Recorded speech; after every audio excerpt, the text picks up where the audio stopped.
Howdy Stampers, this is Jessica from Stamp Punch Love, and today we are going to be making a self-closing bag for round SelfCloseLindt truffle. And by no means is this an original idea. I actually have seen it all over Pinterest and Facebook, and what inspired me to make this particular bag was that I saw a video from Anne's Happy Stampers where she tried to put a little truffle in hers and it didn't work. And I had some Lindor truffles. I personally love them, usually have them in my house, so I decided to give it a go. This is an inches version, hers was a centimeter version, and of course it's slightly different dimensions. It did take a few tries to get it converted, but I managed it. Here is a 4" by 5.5" piece of Whisper White that I stamped all over with the Playful Background stamp set. I used the bubbles with So Saffron and Sweet Sugar Plum, and of course hit my tripod. I decided to do that ahead of time so not to make the video forever long. I'm going to bring in my store board, and I'm going to start on the long side and score at the 2.5" and 5" marks. It really does look like Daffodil Delight, but I promise it's So Saffron.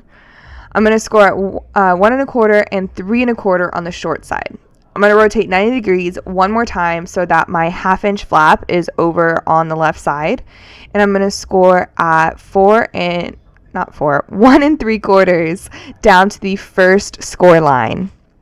So I have a partial score line here. I'm going to do the same thing at 4.25. That's where that flow up happens, sorry. So I'm going to flip this over and show you here. So you have 4 squares. That's going to be your bottom of your box or your bag.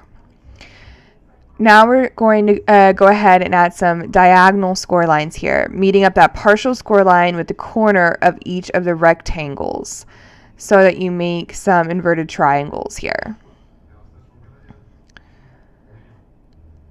This is basically the way that you get your bag to self-close, or those triangles right there. So go ahead and fold and burnish all of your regular straight score lines. Ignore the diagonal ones for now. Notch into your 1/2" flap, and then I went ahead and cut straight up here, but honestly you're going to have to notch into all of your squares pretty heavily. So from here on out I'm just notching in and not even worrying about going straight up those score lines. So I'm basically cutting similar triangles out as to what we just scored in. So there's your bottom. All of those are separated. And now I am going to cut down that top flap to get that little piece off, and then straight down between the 2 top flaps as well. So everything is separated out. And now we can fold and burnish our diagonal score lines. And getting these pretty well burnished will give you a much cleaner finish, so keep that in mind. I'm going to grab some fast fuse and run that down the tab to close this up. Now I did use snail on the DSP box. It seemed to work just fine, but with this being a heavier version, and I might actually give this one away, so it's probably going to get opened and closed a lot, I wanted to make sure it had a lot of security. Now I am just testing out my flaps here, and then I'll add some fast fuse to these. Anne used wet glue. She used some Tombow, which is a great idea, and I probably should have, but I was thinking it'd be faster for the video to do the fast fuse. The great thing about fast fuse is once it's stuck, it's stuck. You don't have to worry about any drying time. But in the same vein with the Tombow, you get that little bit of play to get everything moved around. So whatever you're more comfortable with, go for it. Both will work beautifully.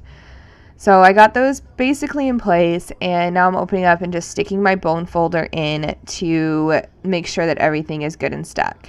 There's a little bit of overhang on one of the tabs, so I just snipped it off with my paper snips. And you can stop there. It's a adorable little bag. Stick your truffle in, give it away, be happy. But I decided to go ahead and decorate it. And I grabbed a scrap of Whisper White with the Tabs for Everything stamp set. I adore the Tabs bundle. I will be honest, I've already tabbed my entire catalog with the bundle, but today we're just using the stamp set and a little bit of black ink. I'm going to use the 3/4 inch circle punch to pop that out. It fits very comfortably.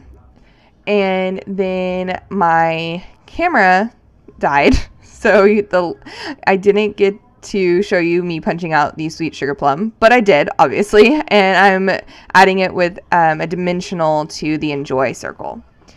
Now I'm going to use a little bit of snail. You could use fast fuse for this as well since it's already out, and I'm putting it on the bag. I put it a little bit high and off-centered thinking I'd like it, but I didn't, so I popped it off here and put it back more to the bottom center under the point like I did with my DSP prototype. And here we go. I apologize for this obviously painful little section of the video.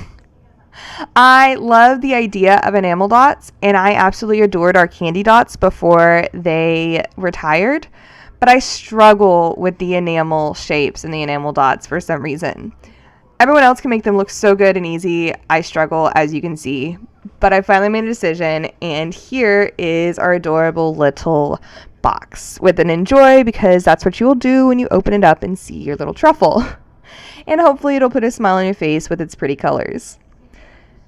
It's a really simple box, and I hope you guys give it a try. Here is the one I did with the retired DSP, which I'll put all the details for both of these boxes in my blog post and the measurements down in the description bar. Thank you so much, and I hope y'all have a great day. Thanks and gig 'em, y'all.